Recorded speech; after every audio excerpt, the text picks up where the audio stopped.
Alhamdulillah, assalatu vassalamu ala rasulillah. Mujtahid. Mujtahid nima o'zi?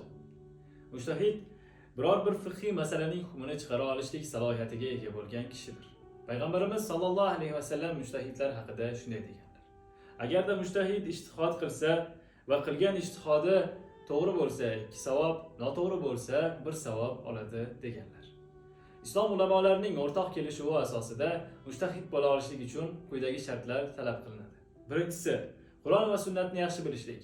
Ikkinchisi, Qur'on va sunnatni tushuna oladigan darajada arab tilini va balog'atini bilishlik. Uchinchisi esa fiqh usulini.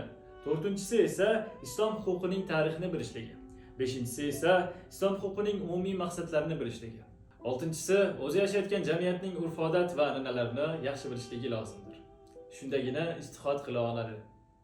Va axiru da'vana alhamdulillahi robbil alamin. Kelgusi darslarimizda ko'rishguncha Allohga omonat.